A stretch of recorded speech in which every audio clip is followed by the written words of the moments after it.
Hello बच्चों, आप लोग का स्कूल मैथमेटिक्स क्लासेस में वेलकम है। देखिए बाइनोमियल थ्योरम हम लोग पढ़ रहे थे, मतलब हम बता रहे थे। उसमें देखिए हम कुछ क्वेश्चन बताए थे जिसमें कि टर्म को कैसे फाइंड करते हैं, जैसे कि आपको नंबर्स ऑफ टर्म कैसे फाइंड होता है, जैसे माने 4 टर्म है, 5 टर्म है, 6 टर्म है, तो ये सब कैसे फाइंड करते हैं। तो इस पर हम लोग क्वेश्चन देखे थे, बिगिनिंग से भी देखे थे और एंड से भी देखे थे। उसके बाद एक क्वेश्चन बताए होंगे कोफिशिएंट का, कि हम लोग कोफिशिएंट किसी बाइनोमियल एक्सपेंशन का कोफिशिएंट कैसे निकालते हैं। तो आज भी देखिए हम जो आप लोग को बता रहे हैं, जो क्वेश्चन हम यहाँ बनाएंगे, सॉल्व करेंगे। तो यहाँ देखिए क्या है कि आपका कोफिशिएंट से ही रिलेटेड क्वेश्चन यहाँ सॉल्व करेंगे। देखिए क्वेश्चन नंबर 1 ही जो हम लिखे हैं, ये क्वेश्चन क्या है। देखिए क्वेश्चन नंबर 1 क्या है कि prove that the coefficient of 1r plus 1 term in the expansion of 1 plus x power n plus 1 is equal to the sum of the coefficient of rth and r plus 1th terms in the expansion of 1 plus x power n। अब देखिए इसमें question का देखिए दो part में दिया हुआ है। पहले हमको प्रूव दैट, मतलब हमको ये प्रूव करना है कि इस एक्सपेंशन का 1 plus x power n plus 1 का हमको r प्लस 1 टर्म का कोफिशिएंट लिखना है। फिर कहता है इज इक्वल टू द, जो भी कोफिशिएंट निकालेंगे अकॉर्डिंग टू क्वेश्चन कहता क्या है कि is equal to the sum of the coefficient. किसका कोफिशिएंट?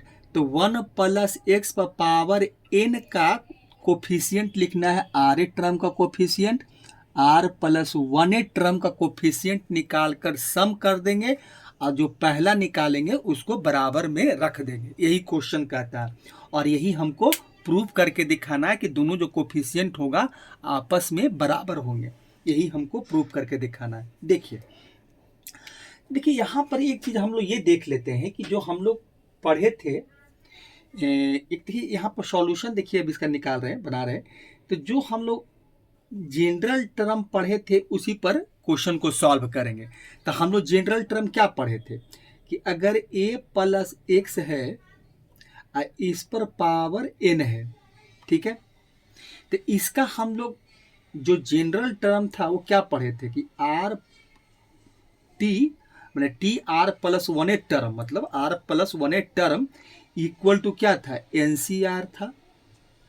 जो फार्मूला हम लोग पढ़े थे x पर पावर n माइनस आर था और a पर पावर आपका r था। हम लोग यही जनरल टर्म पढ़े थे और इसी का हम लोग यूज करके, यही फार्मूला का यूज करके हम लोग इसको फाइंड करेंगे। मतलब हम लोग जो बोला है क्वेश्चन वो हम लोग सॉल्व करेंगे। यही हमको यहाँ पर करना है और इसी को निकाल कर जो प्रूव करना है उसको हम लोग प्रूव करेंगे। ठीक है, चलिए तो ये काम हम लोग इसको निकालते हैं। अब देखिए इसमें हम लोग करेंगे क्या कि देखिए क्वेश्चन को दो पार्ट में दिया गया है। तो दो पार्ट में दिया गया है तो इसको हम लोग क्या करेंगे, जैसे दिया गया वैसे सॉल्व करेंगे। तो इसको देखिए ये तो आपको हम लोग जो पढ़े थे, जो आपको फिर से याद दिलाए हैं कि a प्लस एक्स है और पावर n है, तो इसका हम T R plus 1 term NCR होता है, x पर पावर n माइनस आर होता है, a पर पावर r होता है। ठीक है, इसको हटा देते हैं। अब जो हमको क्वेश्चन में करना है वो लिखते हैं। ठीक है, लिखिए फार्मूला, आपको यही फार्मूला है, इसी पर से निकालेंगे हम लोग इसका कोफिशिएंट। ठीक है, तो हम लोग का एक्सपेंशन क्या दिया, पहला पार्ट में जो एक्सपेंशन दिया है वो 1 प्लस एक्स है, 1 प्लस एक्स है और इस पर पावर आपका n प्लस 1 है। चलिए इसी का हमको कोफिशिएंट लिखना, मतलब इसी एक्सपेंशन का कोफिशिएंट लिखना है। तो इसमें कोफिशिएंट लिखना क्या है, 1 plus x power n plus 1 का r प्लस 1 टर्म का लिखना है। तो अगर देखिए r प्लस 1 टर्म का क्या होता है, टी आर प्लस 1 हो जाएगा, जो अभी हम लोग देख रहे थे टी आर प्लस 1 हो जाएगा। चलिए यही हमको लिखना है, देखिए r प्लस 1 टर्म है। तो टी आर प्लस 1 टर्म क्या होगा। अब देखिए यहाँ एक चीज क्या है कि NCR होगा तो n के जगह पर पावर क्या यहाँ पर है, n प्लस 1 है, c होगा और यहाँ पर क्या मिलेगा, r ही मिलेगा। क्योंकि हम लोग अभी फार्मूला में देख रहे थे कि टी आर प्लस 1 टर्म का फार्मूला NCR होता है। तो यहाँ पर होगा। यहाँ देखिए एक्स, यहाँ वहाँ एक्स होता था तो यहाँ 1 है, तो 1 पर पावर आपका हो जाएगा, क्या हो जाएगा, n माइनस आर। तो n क्या है, n प्लस 1 माइनस आर हो जाएगा। यहाँ पर हमको ये मिलेगा, ठीक है। उसके बाद क्या होता है, x पर पावर r होता है, तो x पर पावर यहाँ भी r हो जाएगा, क्योंकि यहाँ x है, और 1 पर पावर n प्लस 1 मैंने n माइनस आर हो गया, मैंने n प्लस 1 माइनस आर हो गया, x पर पावर r हो गया। अब देखिए इसको अगर सॉल्व करेंगे तो क्या हमको मिलेगा, देखिए यहाँ तो n प्लस 1 ही मिलेगा आपको, सी आर हो जाएगा। अब 1 पर पावर कुछ भी रहेगा, 1 पर पावर कुछ भी रहेगा, मैंने n का वैल्यू कुछ अगर यहाँ बैठा दिया जाए, r का वैल्यू यहाँ पुट कर दे, तो 1 पर पावर जो भी निकल कर आएगा, तो 1 का पावर कुछ भी हो वैल्यू 1 ही होता है। तो ये तो 1 हो गया। अब बाकी हमको क्या बचा, एक्स आर बचा। तो एक्स आर मतलब क्या, हमको इसी का कोफिशिएंट लिखना है, तो क्योंकि यहाँ यही वेरिएबल है एक्स आर मतलब, तो इसका कोफिशिएंट क्या हो गया, n प्लस 1 सी आर हो जाएगा। तो ये यहाँ से हमको मिला। अब यहाँ से इसका हम कोफिशिएंट लिख दिए, 1 plus x power n plus 1 का हमने कोफिशिएंट लिख दिया, ठीक है। यहाँ से आपको यही कोफिशिएंट मिलेगा। अब देखिए, अब दूसरा पार्ट में क्या बोलता है कि 1 प्लस एक्स पावर n है, ठीक है। तो इसका हम लिख लेते हैं, 1 प्लस एक्स है, इस पर पावर आपका n है। अब इसका कौन सा टर्म का लिखना है, देखिए टी आर टर्म मतलब टी आर लिखना है। तो अब देखिए टी आर नहीं होगा, जनरल टर्म में हम लोग क्या होता है, टी आर प्लस 1 होता है। तो इसमें हमको करना ये होगा कि इसमें हमको क्या करना होगा, इसमें r माइनस 1 कर देते हैं, मैंने माइनस 1 कर देते हैं, अब प्लस 1 कर देते हैं, ये काम करते हैं। और ये जो आपका हो जाएगा, यहाँ पर r का वैल्यू यही हो जाएगा, r का वैल्यू मेरा ये हो जाएगा, r माइनस 1 प्लस 1, तो यही हो जाएगा r का वैल्यू। मैंने r के यहाँ पर स्थान पर क्या मिल गया, r माइनस 1 मिल गया। जब इसको हम मैंने टी आर प्लस 1 टर्म में जब इसको हम बदलने का कोशिश किए, तो यहाँ पर क्या किए, -1 और +1 करना पड़ा, क्योंकि -1 + 1 करेंगे तो फिर हमको टी आर ही मिलेगा। तो यही मेरा आर का वैल्यू हो गया। तो अब यहाँ से क्या मिलेगा, तो ये हो जाएगा एन सी आर, क्योंकि यहाँ पावर एन ही है, तो एन सी, अब आर की जगह पर क्या हो जाएगा, r माइनस 1 हो जाएगा, ये हो जाएगा। चलिए यहाँ भी 1 है तो 1 ही लिख दीजिए, 1 पर पावर क्या हो जाएगा n, अब माइनस r माइनस 1 हो जाएगा। अब फिर क्या हो जाएगा, x पर पावर आपका हो जाएगा, x पावर r होता है, तो यहाँ पर x पावर r माइनस 1 हो जाएगा। तो ये हमको यहाँ से मिलेगा। अब देखिए यहाँ भी वही चीज़ है, यहाँ भी देखिए हम वही काम करेंगे, क्योंकि यहाँ भी कोफिशिएंट लिखेंगे तो 1 पर पावर कुछ भी रहेगा 1 ही मिलेगा। अब इसका coefficient x power r minus 1 coefficient यहाँ क्या है, n c r माइनस 1, क्योंकि यही हमको जो होता है ये न्यूमेरिकल वैल्यू देता है। माने वो तो ठीक है, ऐसा नहीं कि न्यूमेरिकल ही वैल्यू कोफिशिएंट होता है, कोफिशिएंट न्यूमेरिकल के अलावा वेरिएबल भी हो जाता है, ऐसी कोई बात नहीं, हम पढ़े हैं हम लोग। लेकिन यहाँ पर देखा जाए तो x पावर r माइनस 1 का कोफिशिएंट जो होगा एन सी आर माइनस 1 होगा। तो यहाँ से देखिए ये मिल गया, ठीक है। अब यहाँ से एक और हमको लिखना है, एक लिखना है कौन, r प्लस 1 टर्म का लिखना है। तो अब यहाँ पर टी आर प्लस, तो यहाँ तो ठीक ही है टी आर प्लस 1, तो इसका तो फार्मूला ही होता है एन सी आर हो जाएगा, और 1 पर पावर आपका n माइनस आर हो जाएगा, और x पर पावर आपका r हो जाएगा। तो यहाँ तो 1 का पावर कुछ भी रहेगा 1 ही मिलेगा। तो इसका कोफिशिएंट लिखें तो एन सी आर मिलेगा। देखिए यही हमको मिला, ठीक है।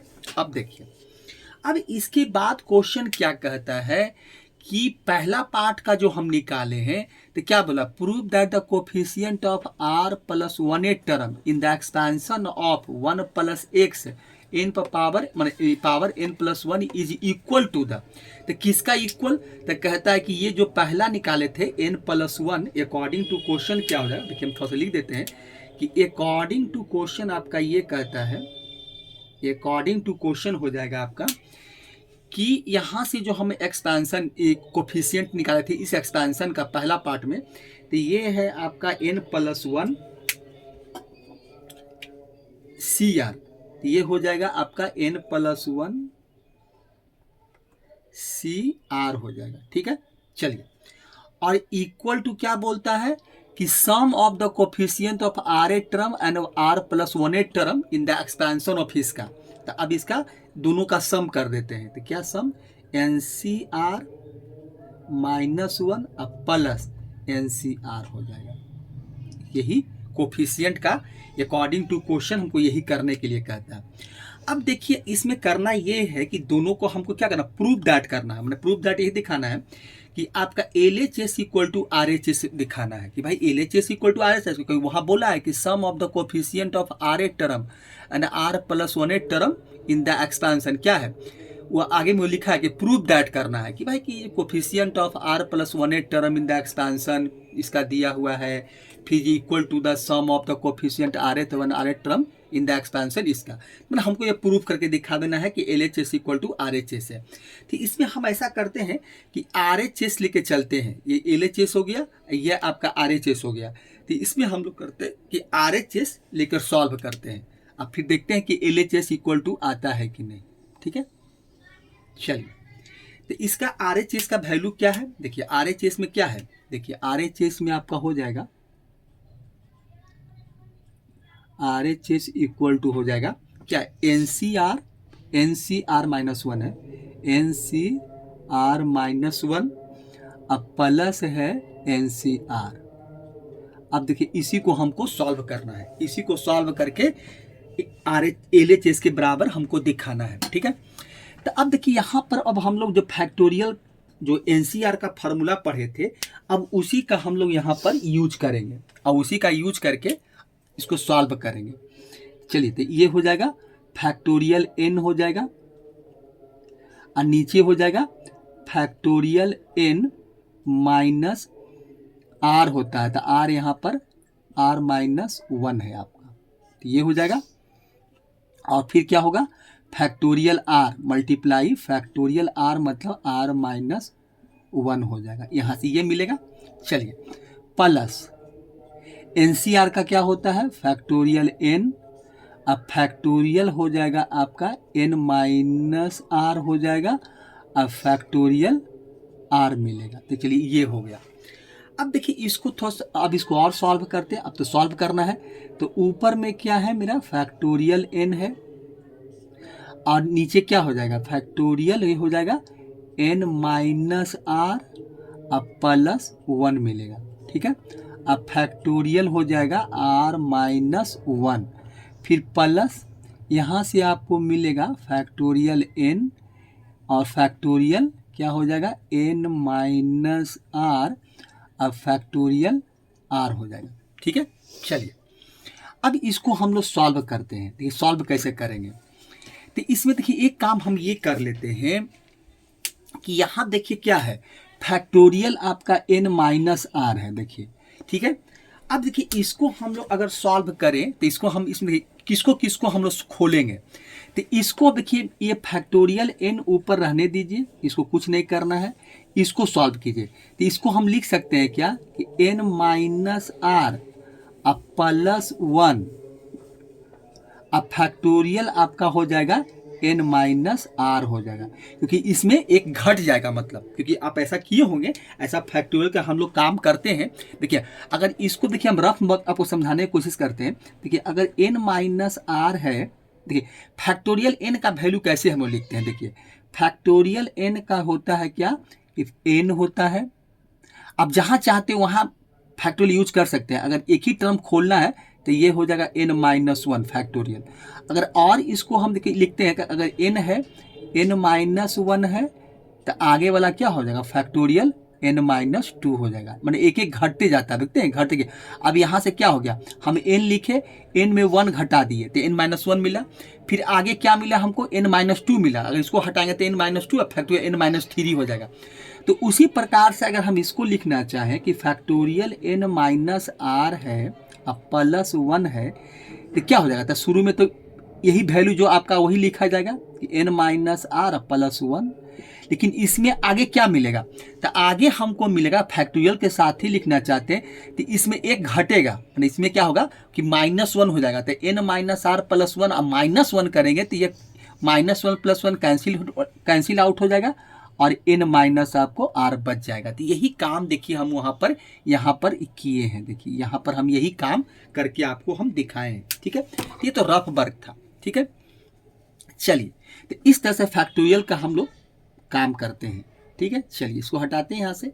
अब देखिए यहाँ पर क्या, ये तो कर दिए आगे, और इसमें डिवाइड में क्या है, देखिए फैक्टोरियल क्या है आपका r-1 है, और ये सारा का सारा आपका क्या होता है, मल्टीप्लाई में होता है। जितना भी टर्म देख रहे हैं सब मल्टीप्लाई के फॉर्म में होता है। फिर प्लस हो जाएगा। अब यहाँ फैक्टोरियल n है ऊपर में, अब फैक्टोरियल n माइनस r यहाँ पर जो है रहने दीजिए, इसको कुछ नहीं करना है। फैक्टोरियल r का कैसे लिखेंगे, जैसे अभी n का लिख रहे थे कि फैक्टोरियल n का, तो फैक्टोरियल r का भी सेम उसी तरह से काम करेंगे। फैक्टोरियल r है तो इसको भी लिख सकते हैं r फैक्टोरियल r-1 कर सकते हैं। फिर अगर और चाहते हैं, जैसा जरूरत होगा कि r लिख सकते हैं।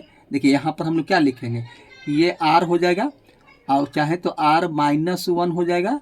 अब फैक्टोरियल आपका r-2 हो जाएगा। इसी तरह जहाँ तक आपको खोलना है खोलते जाए। अगला फिर क्या होगा, r-2 फैक्टोरियल n-3 हो जाएगा।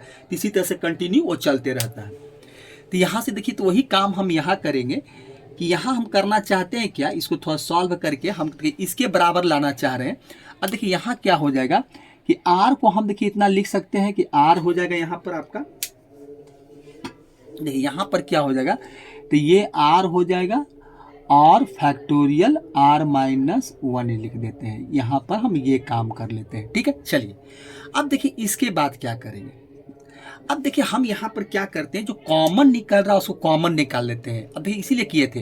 अब यहाँ देख रहे हैं कि यहाँ भी n ऊपर में है, यहाँ भी n है, यहाँ फैक्टोरियल n माइनस r है, यहाँ भी r फैक्टोरियल r-1 है, यहाँ भी फैक्टोरियल n माइनस r है, और r-1 है। तो जो कॉमन निकल रहा है उसको कॉमन निकाल लेते हैं, और उसके बाद फिर इसको हम लोग सॉल्व कर लेंगे। तो n भी निकाल लेते हैं कॉमन, और कॉमन क्या निकालना है, फैक्टोरियल n-r निकाल लेते हैं। ठीक है, अब फैक्टोरियल r-1 निकाल लेते हैं। यहाँ से हम इतना कॉमन निकाल लेते हैं। अगर इतना आप कॉमन निकालेंगे तो वैल्यू आपको मिलेगा क्या, देखिए हमको वैल्यू क्या मिला, देखिए वैल्यू हमको क्या क्या मिला। तो यहाँ से देखिए, यहाँ से जब निकल गया, ये चीज़ तो निकल ही गया, ऊपर भी निकल गया, तो हमको सिर्फ वैल्यू मिला 1y। हमको वैल्यू देखिए क्या मिला, ये मिला हमको 1y, नीचे क्या मिल जाएगा, देखिए नीचे ऊपर यहाँ क्या मिलेगा, तो ये 1 हो जाएगा आपका, और ये हो जाएगा n-r, अब +1 हो जाएगा। और यहाँ देखिए n निकल गया, n-r निकल गया, फैक्टोरियल r-, यहाँ मिल जाएगा 1y, सिर्फ r हो जाएगा। बस यही आपको यहाँ मिलने वाला है।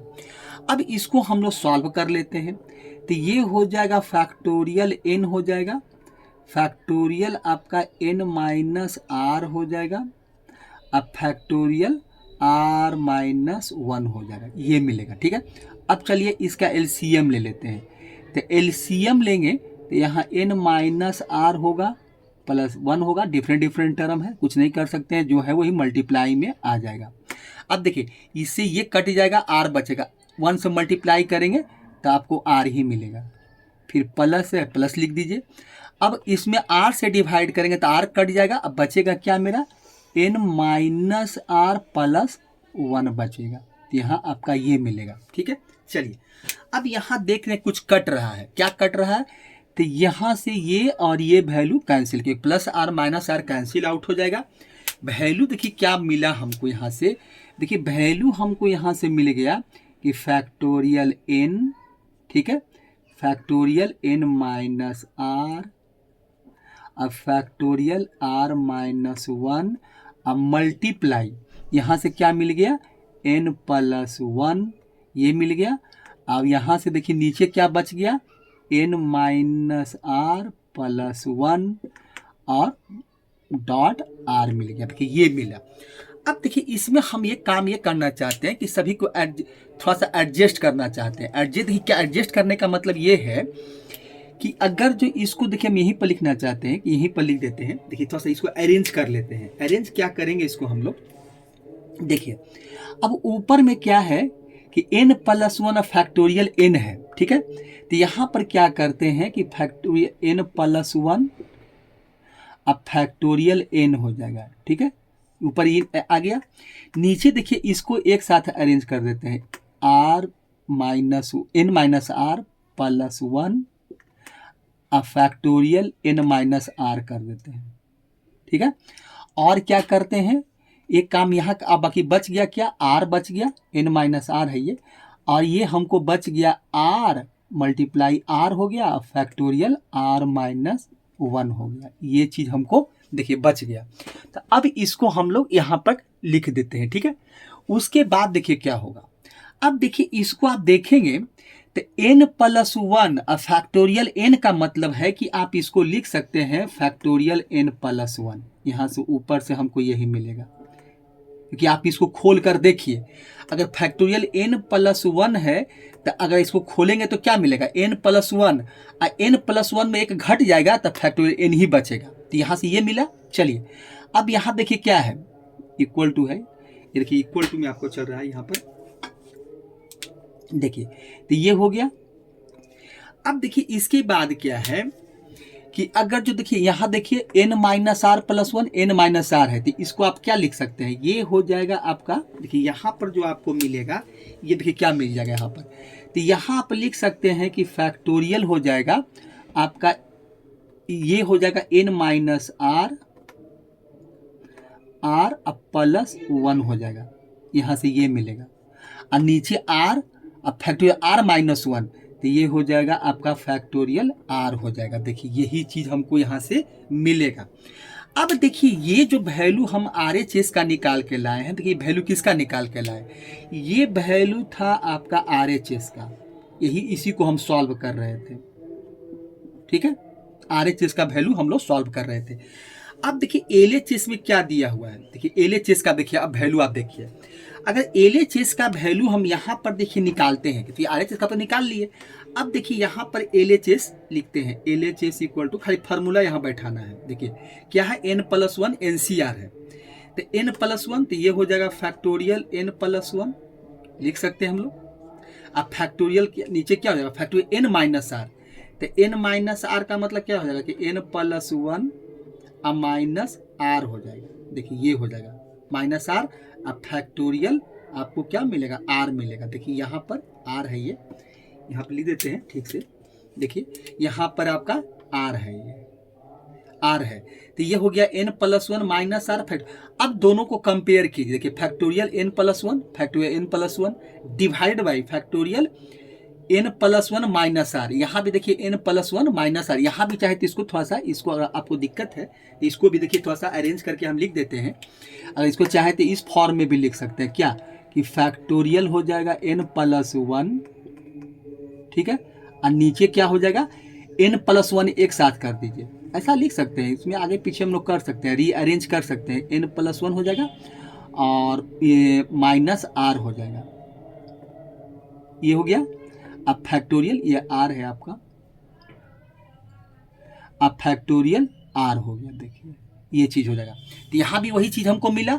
अब देखिए factorial N plus one, factorial N plus one divide by factorial N plus one minus R, factorial N plus minus R, अब फैक्टोरियल आर, तो इससे क्या हुआ, L H S equal to जो हमको प्रूफ करने के लिए दिया था वो प्रूफ हो जाता है कि L H S equal to क्या मिला हमको, आर एच एस मिला, यही हमको प्रूफ करना था कि एल एच एस, यही हमको बोला था L H S equal to मेरा हो गया R H S, R H S ये आपका प्रूफ्ड हो गया, तो यही हमको इसमें करके दिखाना था, ये हो जाएगा आपका प्रूफ्ड।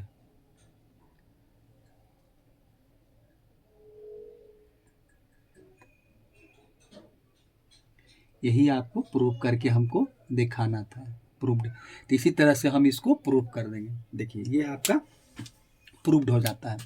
ये लिखने में थोड़ा सा नहीं बनता है, दिक्कत होता है यहाँ पर नीचे आके, ये आपका हो जाएगा PROVED, ये प्रूफ्ड हो गया, तो यही हमको प्रूफ करके दिखाना था कि LHS इक्वल टू RHS है, तो यही हमने प्रूफ कर दिया। अब देखिए इस क्वेश्चन को देखेंगे तो प्रूफ करना था, तो हम कुछ नहीं किए, अकॉर्डिंग टू क्वेश्चन जैसा बोल रहा था हम वही काम करके इसमें दिखाए हैं, और हमेशा कुछ भी नहीं किए, जिस टर्म का कोफिशिएंट लिखना बोला था, जिस एक्सपेंशन का उसका कोफिशिएंट लिख दिए, और कोफिशिएंट लिख कर देखिए, इस एक कोफिशिएंट मेरा यहाँ था, कोफिशिएंट लिख दिए, फिर दूसरे एक्सपेंशन का आर ए टर्म का T R plus one term का कोफिशिएंट लिख लिए, अकॉर्डिंग टू क्वेश्चन क्या किए, दोनों को बराबर रख लिए और उसके बाद इसको सॉल्व कर दिए और सॉल्व करके दिखा दिए कि L H S equal to आपका आर एच एस है। तो इस तरह से क्वेश्चन नंबर आपका प्रूफ हो जाता है। इस इंपॉर्टेंट क्वेश्चन, अच्छा क्वेश्चन ही सब है बाइनोमियल थ्योरम का, क्योंकि प्रूफ करने वाला था। तो इस तरह से हम क्वेश्चन को प्रूफ किए हैं, ठीक है। तो इसमें हम उम्मीद करते हैं कोई डाउट नहीं होगा। तो ये चलिए अब इसको हम लोग हटाते हैं और फिर नया क्वेश्चन लिखते हैं, क्योंकि इससे अच्छा तो इसलिए कि बहुत धीरे धीरे बताते हैं, इसमें कोई ऐसा नहीं हम एक बार में एक ही स्टेप करते हैं, ऐसा नहीं कि एक ही बार में हम 2-3 स्टेप को स्किप कर दिए, हटा दिए और स्टेप को लिख दिए।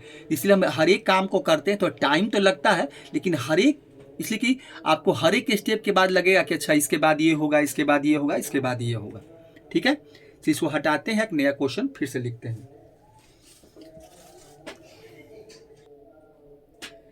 देखिए क्वेश्चन नंबर 2 क्या है। देखिए क्वेश्चन नंबर 2 में भी आपको कोफिशिएंट ही बताना है, लेकिन यहाँ हमको बताना है कि find the coefficient of x power 4 in the expansion of क्या है 1 + x square plus x cube power 11 है। अब देखिए इसका हम सॉल्यूशन है, पहले क्वेश्चन जो पूछा है, ठीक है, x पावर 4 का पूछा है कोफिशिएंट। देखिए इसका सॉल्यूशन कैसे निकालें, पहले इसको थोड़ा सा हमको फिर से इसका जो एक्सपेंशन है उसको लिखने दीजिए। अब देखिए यहाँ हमको बोला क्या है कि 1 + x है प्लस एक्स स्क्वायर है अब प्लस एक्स क्यूब है, ठीक है। इस पर पावर आपका क्या है 11 है, ठीक है।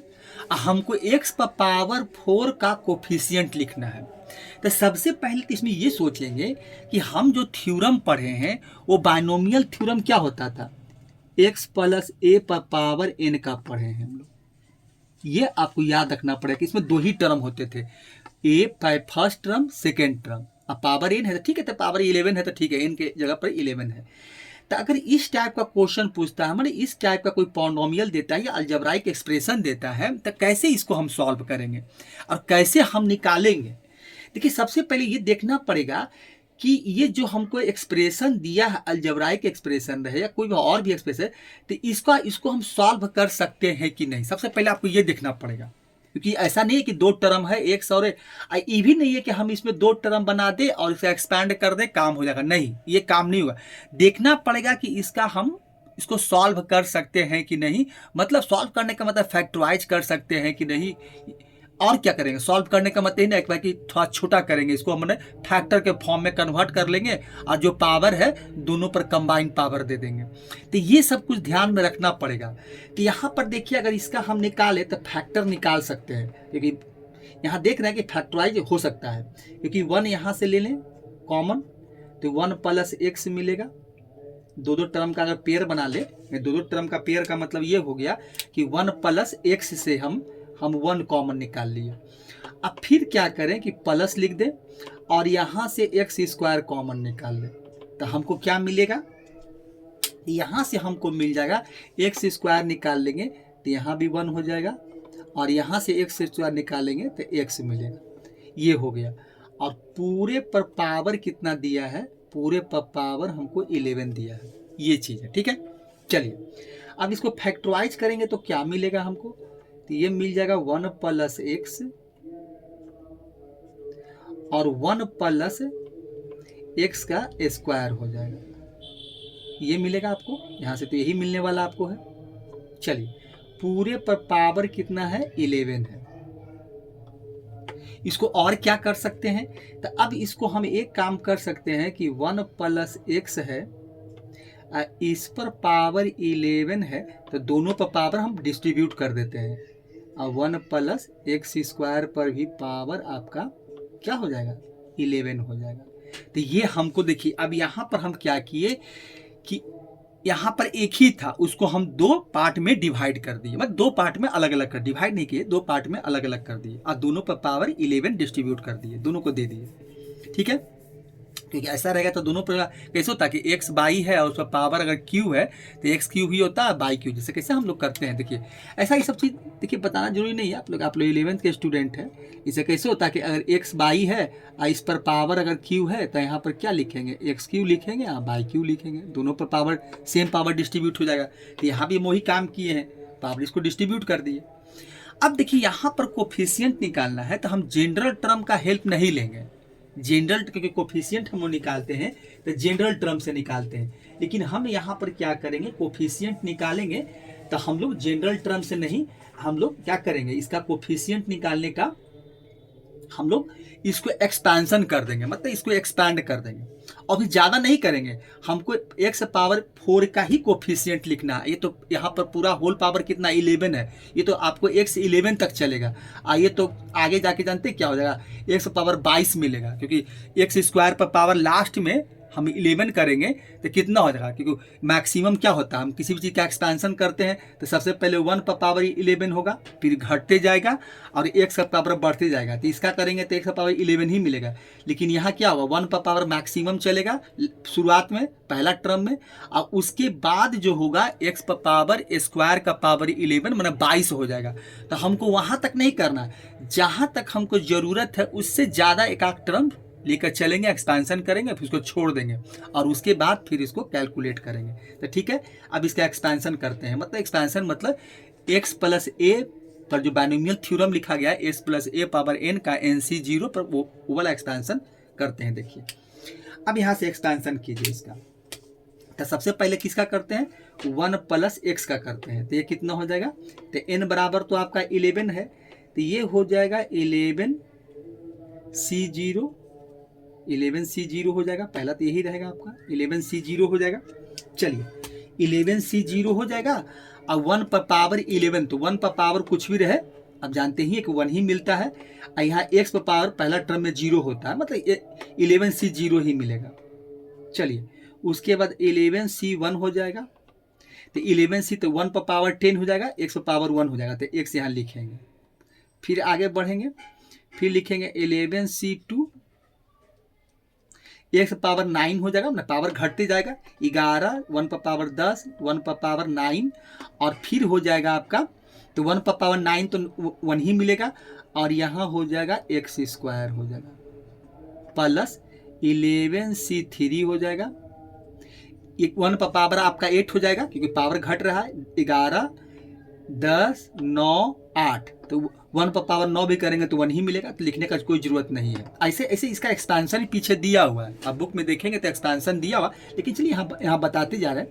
अब फिर यहाँ क्या हो जाएगा, एक्स क्यू हो जाएगा। चलिए प्लस 11C4 हो जाएगा, एक 1 पर पावर फिर 1 ही मिलेगा, कुछ भी रहेगा तो 1 ही मिलेगा, और x पर पावर 4 हो जाएगा। देखिए अब x पर पावर 4 मिल चुका है। चलिए एक और कर देते हैं, 11C5 और x पर पावर 5, क्योंकि हमको नहीं चाहिए, हमको x पर पावर 4 ये कोफिशिएंट लिखना है, हमको x पर पावर चाहिए ही नहीं, तो फिर भी हम एक एक्स्ट्रा लिख दिए हैं, प्लस डॉट डॉट डॉट ये हो जाएगा। तो इसका एक्सपेंशन हमको ये मिला। चलिए ठीक है, अब दूसरा जो हमको मिला है उसका एक्सपेंशन करना पड़ेगा हमको, तो उसका मल्टीप्लाई में रहेगा, सब मल्टीप्लाई। अब इसका करते हैं, तो यहाँ भी 11 ही है, तो 11C0, और जैसे यहाँ किए थे तो वैसे ही, तो ये 1 पर पावर 11, तो क्योंकि यहाँ भी 1 ही है, तो 1 पर पावर 11 तो एक्स स्क्वायर पर पावर 0 होता है, क्योंकि पहला बाद में आपका ये जो दूसरा टर्म होता है उसका पावर 0 होते हैं, तो आपको 1 ही मिल जाएगा। उसके बाद आगे बढ़ेंगे तो क्या मिलेगा, तो 11C1 हो जाएगा, 1 पर पावर 10 हो जाएगा, और एक्स स्क्वायर पर पावर 1 हो जाएगा, मतलब एक्स स्क्वायर ही मिलेगा। फिर हो जाएगा 11C2 हो जाएगा। अब यहाँ देखिए क्या हो जाएगा, x पर पावर स्क्वायर का स्क्वायर हो जाएगा, मतलब पावर 4 हमको मिल चुका है, और फिर प्लस होगा। चलिए यहाँ लिख देते हैं। अब यहाँ हो जाएगा 11C3 हो जाएगा आपका, 11C3 कर देते हैं। 11C3 करने के बाद आपका क्या करते हैं, एक और लेके हम चलते हैं, ज़्यादा नहीं, एक और 11C3, और ये हो जाएगा आपका एक्स स्क्वायर पर पावर क्यू हो जाएगा, अब प्लस डॉट डॉट डॉट, बस इतना ही लेकर हमको चलना है। क्योंकि आगे फिर पावर 8 यहीं से पावर 6 मिल रहा है, तो पावर हमको 4 ही तक रहना है, 8 तक हमको नहीं जाना है, क्योंकि यही बहुत हो गया। हमको पावर 4 ही का कोफिशिएंट लिखना है और किसी का कोफिशिएंट हमको नहीं चाहिए। ठीक है, चलिए तो यहाँ तक करते हैं। अब देखिए इसके बाद ये क्या है, ये मल्टीप्लाई में आपका है। ये देखिए जो मल्टीप्लाई होता है यहाँ पर, क्योंकि दोनों मल्टीप्लाई के फॉर्म में था। अब देखिए इसका हमको अब क्या करना पड़ेगा। अब यहाँ तो ठीक है एक्सपेंशन कर दिए, एक्सपेंशन जो करना था कर दिए हम। अब हमको करना क्या है भाई, तो हमको x पावर 4 का कोफिशिएंट लिखना है।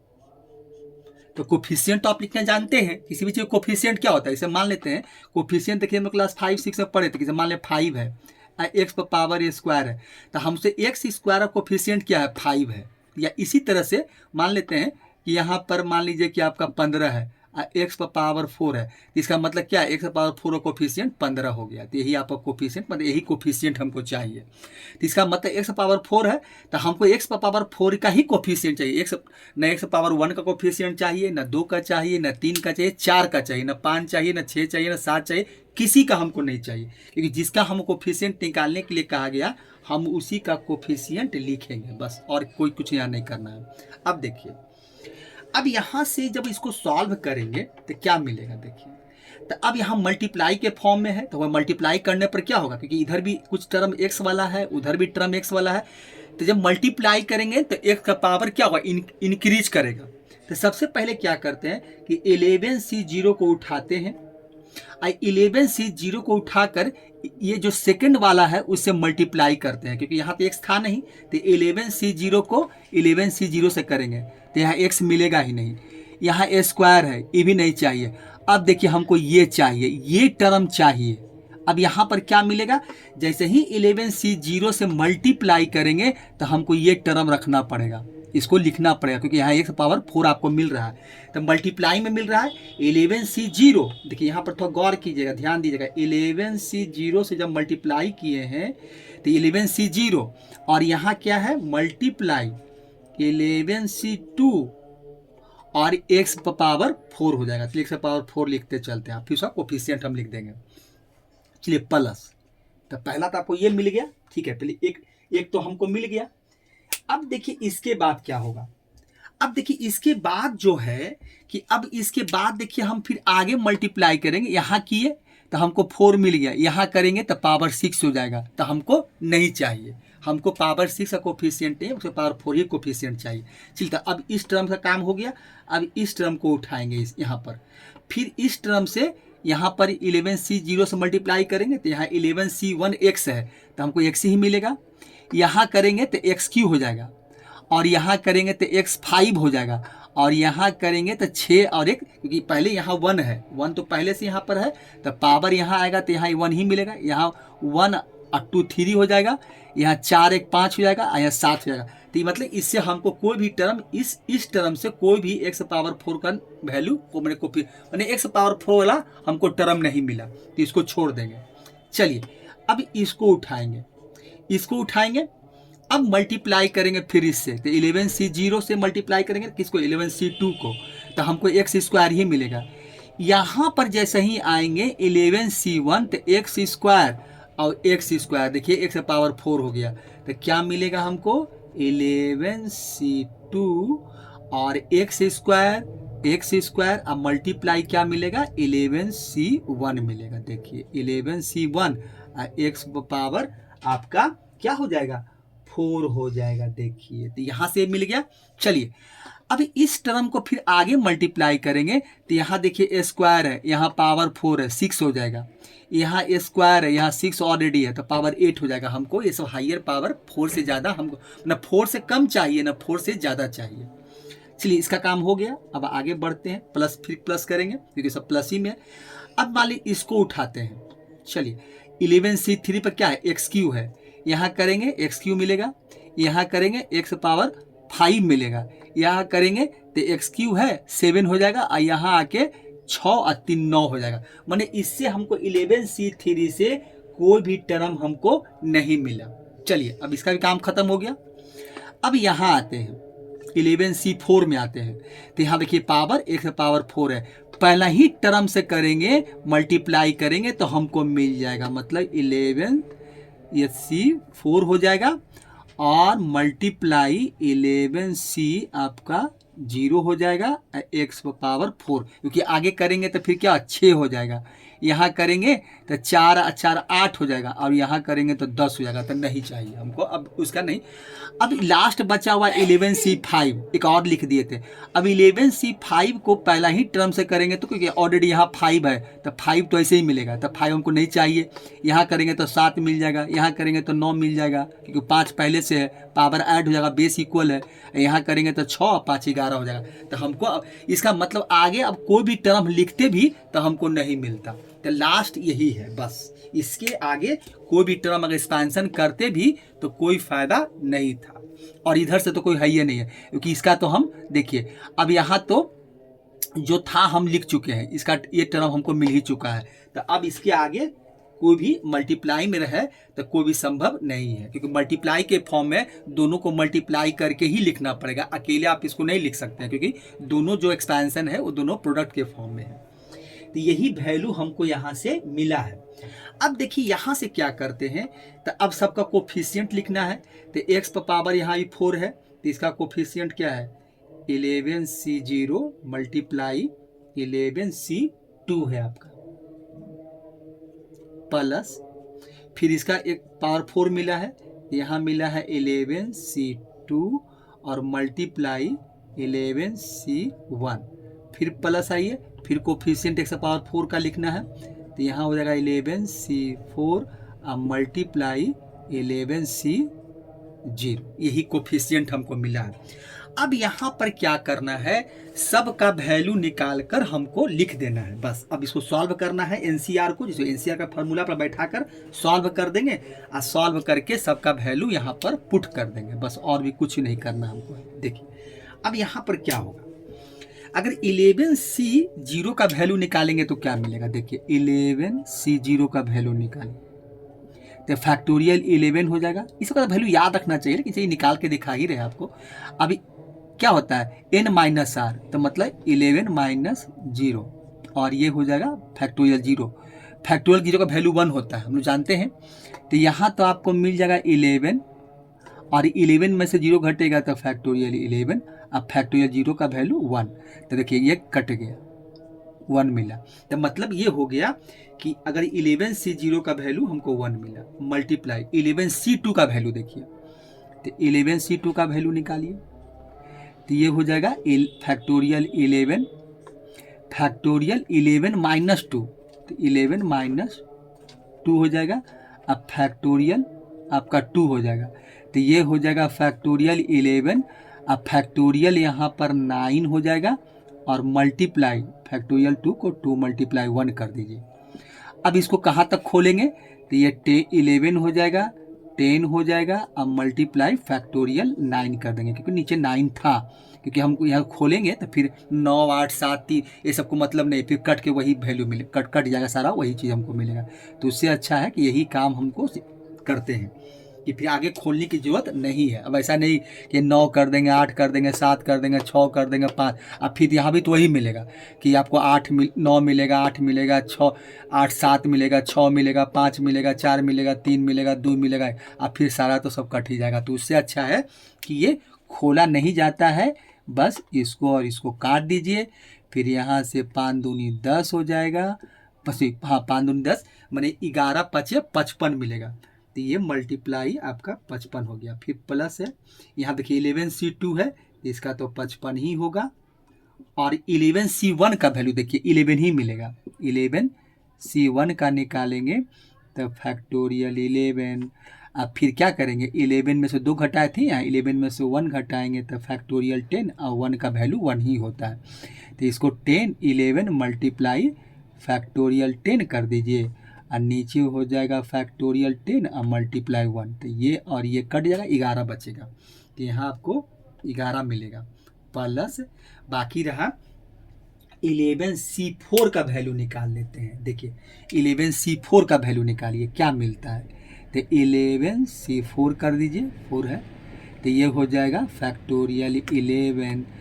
11 में से 4 घटाएंगे तो फैक्टोरियल 7। अब फैक्टोरियल 4 का वैल्यू क्या होगा, 4 3 2 और 1 हो जाएगा, ठीक है, ये मिलेगा।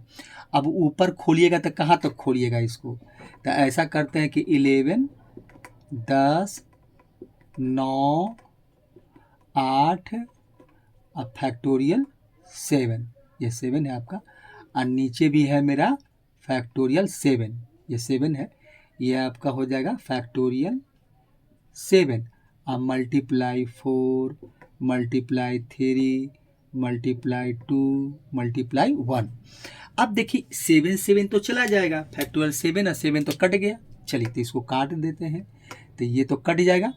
चलिए ये हो जाएगा आपका 4 दूनी 8, ये और ये काटेंगे तो 8 को कैंसिल आउट कर दीजिए, और यहाँ से 3 3 जा 9 कर दीजिए, तो ये हो जाएगा 11 तिहाई 33 और 33 और 10 333 हो जाएगा। तो यहाँ से आपको मिलेगा 330 मिल जाएगा, ठीक है। और 11C0 का वैल्यू 1 होता है, तो यहाँ से क्या मिल जाएगा, तो यहाँ से हो जाएगा 55 और प्लस 55 मल्टीप्लाई 11 कर देते हैं, तो 55 मल्टीप्लाई 11 कर लीजिए, तो यहाँ से हो जाएगा 5 और ये भी 5, ये 5 और ये 5, तो यहाँ से हो जाएगा 5 10 605 हो जाएगा। तो यहाँ से आपको मिलेगा 605 और यहाँ से तो 300 आपका 330 ही हो जाएगा, तो ये हो जाएगा 330।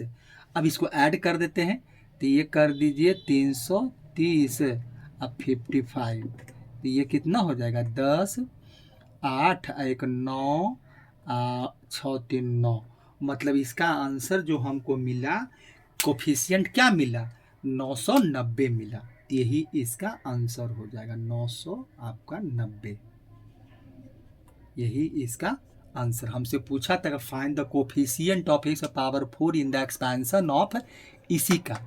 अब इसका एक्सपेंशन का जब कोफिशिएंट निकाले तो हमको 990 आया, यही इसका आंसर है। तो इस टाइप का क्वेश्चन देखिए आपको बहुत मिलेगा, और इस टाइप क्वेश्चन बनाने का यही तरीका है। तो इस तरह से हम सॉल्व करते हैं और सॉल्व करके बनाते हैं। तो क्वेश्चन नंबर 2, ये आपको देखना पड़ेगा, क्वेश्चन का टाइप पकड़ना पड़ेगा कि क्वेश्चन क्या पूछता है, कैसे निकाला जाता है, तरीका भी देखना पड़ेगा। मतलब इस टाइप क्वेश्चन जब बनाएंगे तो एक बार आप दिमाग में रखना पड़ेगा कि भाई कि ठीक है इस टाइप क्वेश्चन कैसे सॉल्व करें, कैसे बनाएं।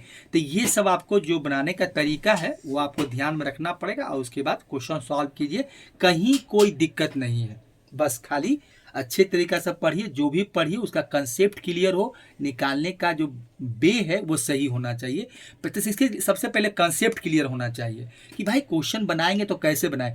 क्वेश्चन जैसे ही देखते हैं तो उसी समय एक विज़न बनता है, दिमाग में एक इमेज बनता है कि चलिए ठीक है ऐसे ऐसे बनाएंगे और ये मेरा क्वेश्चन वो सॉल्व हो जाएगा। ये ऐसा नहीं है कि जब क्वेश्चन को पढ़ लिया दिमाग में कोई बात ही नहीं आया तो वो क्वेश्चन कभी भी सॉल्व नहीं होता है। आप एक बार पढ़े, 2 बार पढ़े, 3 बार पढ़े, कुछ समझ ही नहीं आ रहा है कि कैसे बनाए, कहाँ शुरू करें, क्या करें, नहीं करें, तो समझिए कि वो क्वेश्चन बनाना फिर थोड़ा सा परेशानी भरा काम हो जाता है। ठीक है, तो ये क्वेश्चन को हटाते हैं, फिर एक नया क्वेश्चन लिखते हैं। ये क्वेश्चन नंबर 3 क्या है?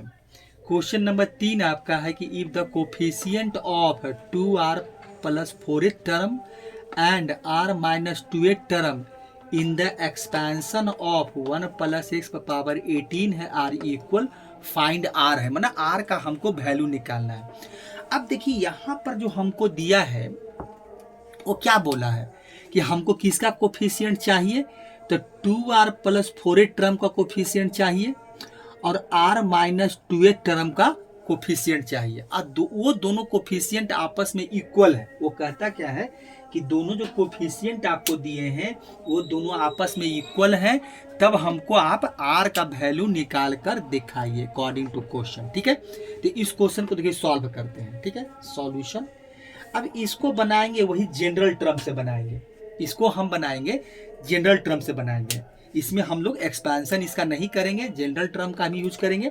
देखिए तो इसमें क्या बोला है, कौन सा टर्म, तो 2r + 4th टर्म है और r - 2th टर्म है। ठीक है, चलिए ऐसा नहीं पूछा है कि x का पावर 4 का, x का पावर 5 का, इसका कोफिशिएंट बताए। यहाँ हमको एक टर्म दिया है और उस टर्म का कोफिशिएंट निकालना है।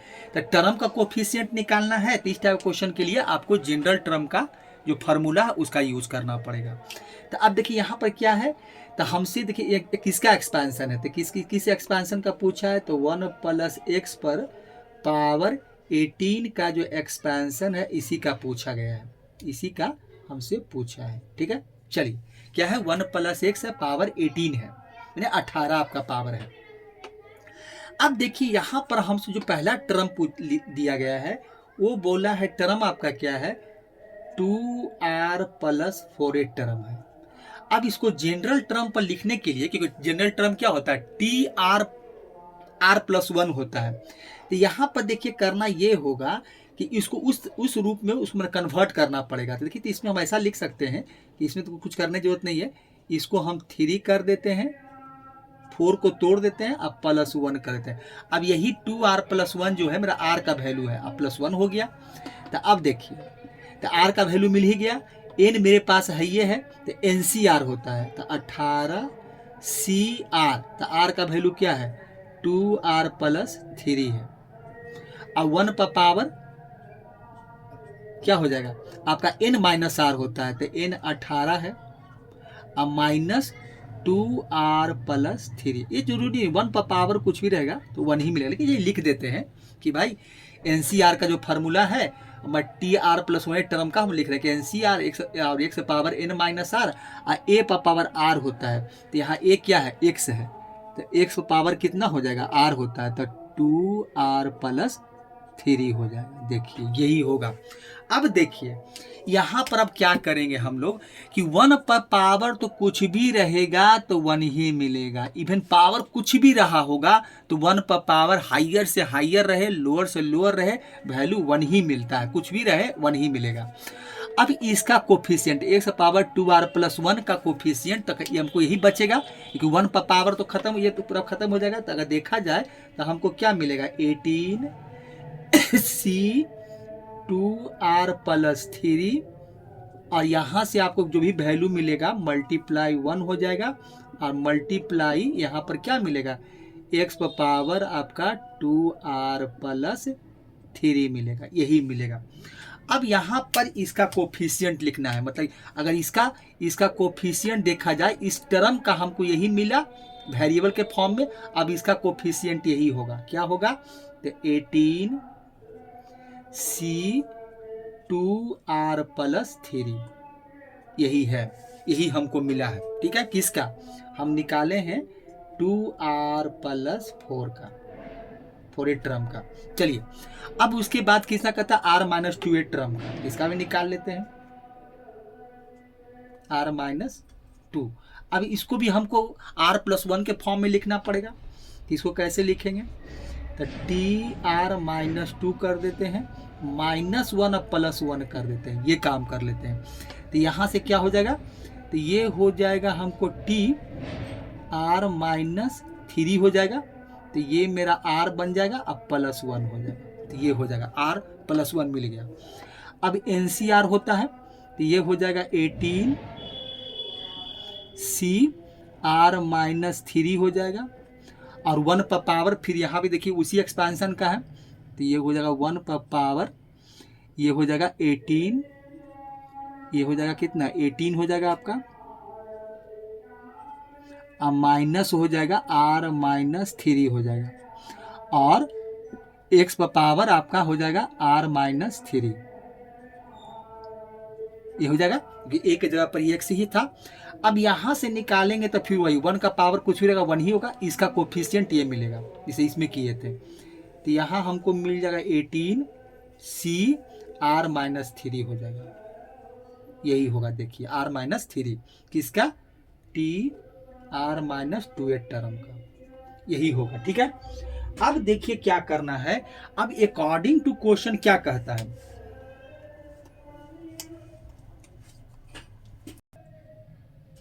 अब देखिए अकॉर्डिंग टू क्वेश्चन क्या कहता है कि दोनों का जो टर्म दिया हुआ था उसका कोफिशिएंट आपस में इक्वल है। देखिए लिखा हुआ है कि 2r + 4a term R - 2a term in the expansion of R equal है, तो इक्वल है इसका मतलब क्या हो जाएगा, तो इक्वल है, तो यहाँ से देखिए क्या मिलेगा हमको, तो इसका हम देखिए कोफिशिएंट लिख के रखे हुए हैं, ये कोफिशिएंट, एक कोफिशिएंट हमको जो मिला है वो मिला है C 2R प्लस 3, ये हो जाएगा 18 आपका C 2R प्लस 3, ठीक है, इक्वल टू एक है आपका 18 CR माइनस 3, ये है। देखिए यही हमको अकॉर्डिंग टू क्वेश्चन है।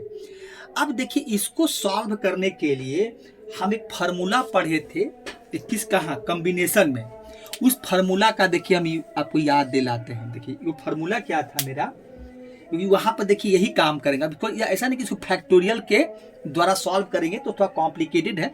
जब रिजल्ट मेरे पास है तो रिजल्ट का यूज़ करेंगे। क्या था, NC(x) और इक्वल टू NC/, ऐसा याद कीजिए। एक रिजल्ट था क्योंकि दोनों का n एक ही होता है, यहाँ जो r का वैल्यू x है और ये y है। तो एक रिजल्ट था मेरे पास, प्रॉपर्टी है कि x इक्वल टू y होता है और क्या होता है, x plus y equal to n होता है। यही रिजल्ट का हम यूज करेंगे यहाँ पर। तो सबसे पहले क्या कहता है, x इक्वल टू y।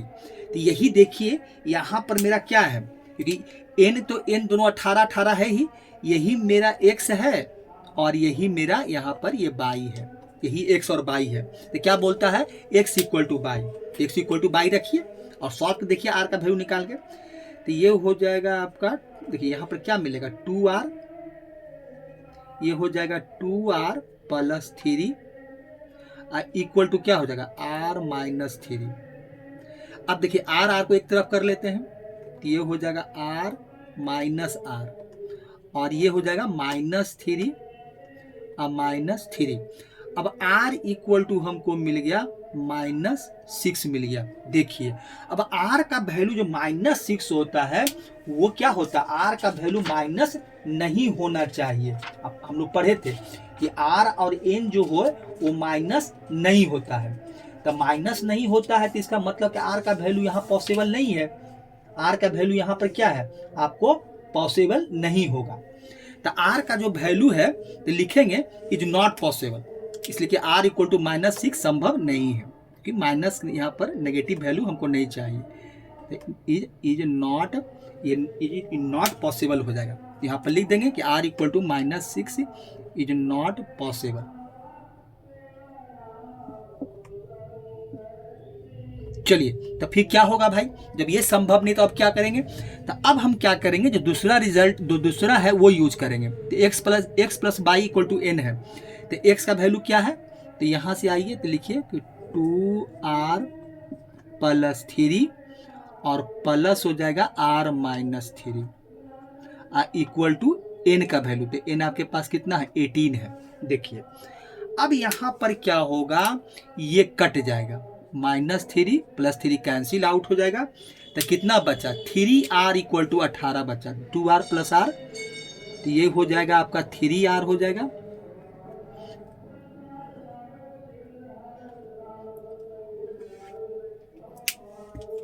यहां से आपको मिलेगा 3r इक्वल